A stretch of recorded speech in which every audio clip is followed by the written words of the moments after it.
Hello, everyone. This is Pamela Miles, hosting you from the Upper West Side in New York City. I thought we would take a few minutes to talk about freedom because, as a U.S. American, I will be celebrating the 4th of July, the birthday of our country. And I consider myself a patriot, which doesn't mean I align with either party totally. It means that I love my country and I'm very grateful for my American passport.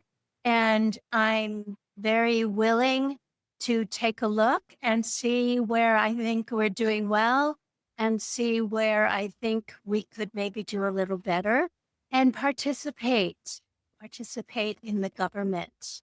I don't agree with everything, and just because I participate doesn't mean that the things that I want to happen do happen. But self-government is a participatory sport. And many people who are spiritually inclined, I don't want to say many people who are spiritual because we're all spiritual, right? We all are spiritual beings. It's a matter of whether or not we decide to engage with our spirituality, to draw from our profound inner resources. The inner resources that enable us to take a look not just at what our country is doing, but what we as individuals are doing and say, I think I could have done better. How might I have done that differently?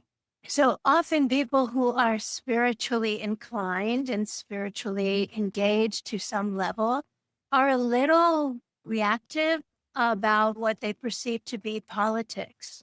And I think that's unfortunate because if those of us who are spiritually engaged are not participating in our self-government, which is what politics is, then who's running the country? So maybe like I've never had a desire to run for elected office. I was president of my class in 3rd grade, and that was quite enough for me. Thank you very much. But I know that my elected government officials, whether it's at the state level or at the federal level, and those of you who are not Americans, be patient with me, please, for just another few minutes and translate this to how it's meaningful to you, because it's bigger than being an American. It's about being a world citizen.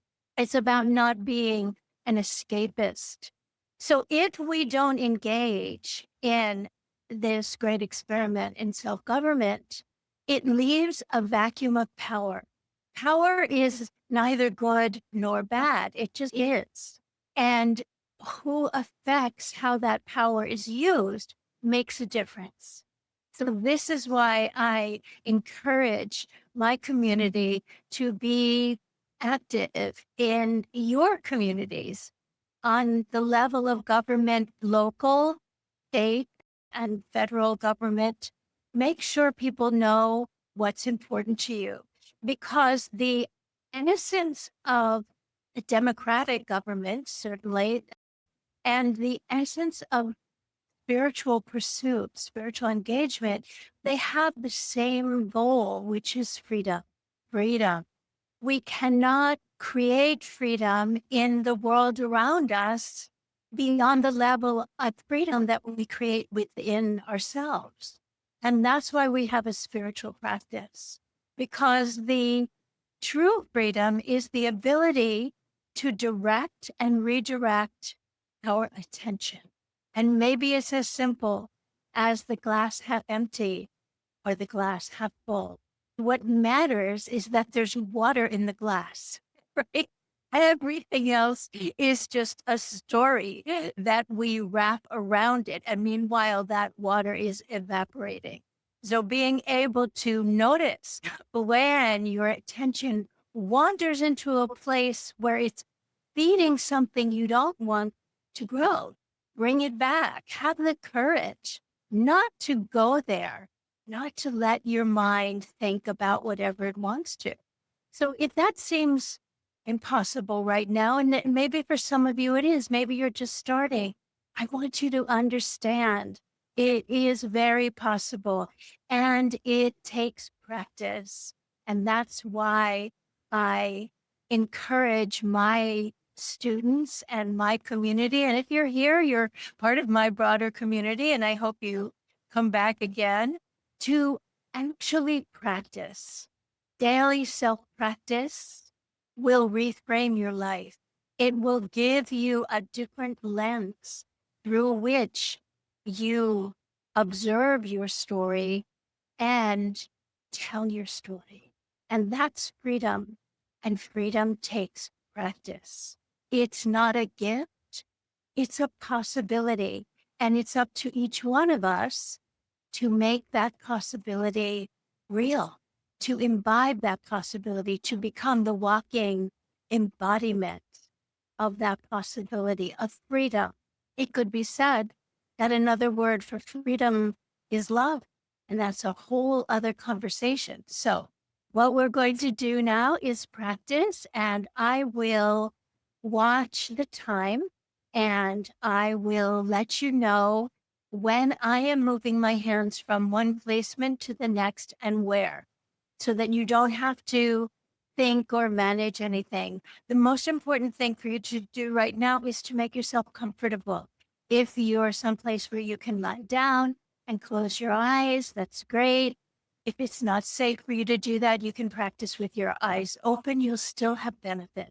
And I know that we have people at many different levels of practice here. Some people who are brand new to Reiki practice. So while this isn't a class, I can't train you to practice Reiki in this amount of time, but I can guide you and you can practice light self-touch. See how you feel at the end, and we'll check in again then.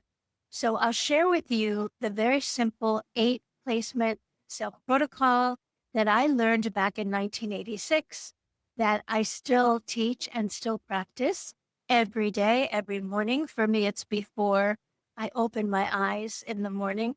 Usually, sometimes I may have to hop out of bed first and come back. And it starts at the crown of the head. If you're lying down, it might look like this, or you could also do this, lying down or seated, or you can rest your elbows on the desk if you're in front of the desk and do this. It doesn't matter how you get your hands there. What matters is where you place your hands. So crown of the head, then the face. Your fingertips will be in the center of your forehead approximately. No pressure on your eyes. Then I bring the heels of my hands together at the wrist and rest my fingers on the side of my neck and cup my hands loosely around my throat. So there's no pressure on the larynx or the thyroid or the parathyroid. It's enough that you're in the area. And then hands to the back of the head as if you're just moved them from the top of your head. So one hand about the other, adjacent to the other. And at any time, if it's uncomfortable for you, it's okay to trade off one hand at a time so you can rest, or go ahead and move to the chest, which is our 5th placement and one that most people are able to reach comfortably. So if you have to, jump ahead there and we'll catch up to you. After that, you see you have your breastbone in the center of your chest, your sternum. Just slide your finger or walk your fingertips down. And at the end of it, you'll feel there's a little like arrowhead.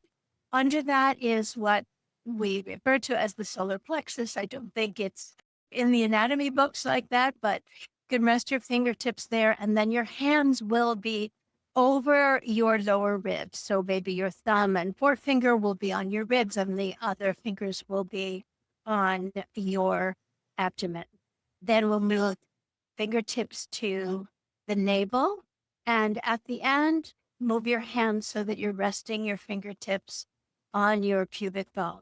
If you, when you're practicing, you feel like you are about to fall asleep, please do not fight that. What we want to do is honor your natural your innate response to your practice, because your system, your body knows how to heal. We've mainly put up some roadblocks, mostly through our nervous system. You know that part. And then we're worrying, and then with this, and then with that. So one thing that usually happens when we practice is that that kind of nervous system chatter settles down.